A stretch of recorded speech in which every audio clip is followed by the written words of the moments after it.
जब सूर्य ने अपने सुनहरे किरणों को आकाश में बिखेरा, अयोध्या का राजमहल अपने आभा मंडल में डूबा हुआ था। राम, जो कि सच्चाई और धर्म के प्रतीक थे, अपने पिता दशरथ और माता कैकेयी के चरणों में झुके। उनके मन में एक अजीब सा भय था, जिसे उन्होंने अपने चेहरे पर छिपाने की कोशिश की। राजा दशरथ ने एक गहरी सांस ली और उनकी आंखों में आंसू छलक आए। यह दृश्य एक भयावह विराम की ओर बढ़ रहा था। राम ने कैकेयी की ओर देखते हुए अपने हृदय की गहराइयों से पूछा, माता, पिताजी की ऐसी दशा का क्या कारण है? क्या वे मुझसे अप्रसन्न हैं? उनकी आवाज में एक अदृश्य घुटन थी।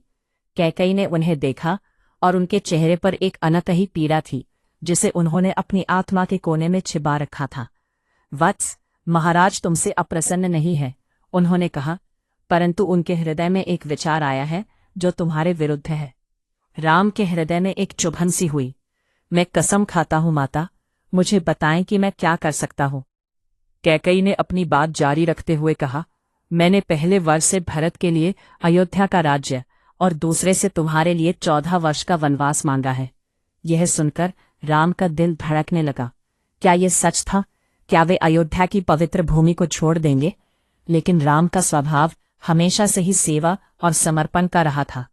उन्होंने एक गहरी सांस ली और कहा, हे माता, मैं आपके चरणों की सौगंध खाकर प्रतिज्ञा करता हूं कि मैं आपके वचनों का पालन करूंगा। राम के शब्दों में दृढ़ता थी और उनके चेहरे पर एक अद्भुत मधुर मुस्कान थी।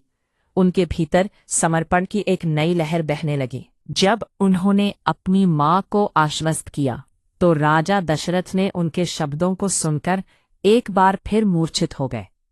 राम ने पिता की मूर्छा को देखकर एक बार फिर अपने मन में ठान लिया कि वह अपने परिवार के लिए क्या कुछ नहीं कर सकते। उन्होंने चुपचाप अपने पिता और माता के चरणों में सिर झुकाया और उस प्रकोष्ठ से बाहर निकल गए। यहां से राम का वनवास शुरू होने वाला था, लेकिन उनके मन में एक अद्भुत साहस था। उन्होंने सोचा, मैं वनवास जाऊंगा, लेकिन अपने पिता को दुख से मुक्ति दिलाऊंगा। और इस प्रकार राम ने अयोध्या को छोड़ने का निश्चय किया, एक ऐसा निश्चय जो न केवल उनके लिए बल्कि पूरे राज्य के लिए एक नई दिशा तय करेगा।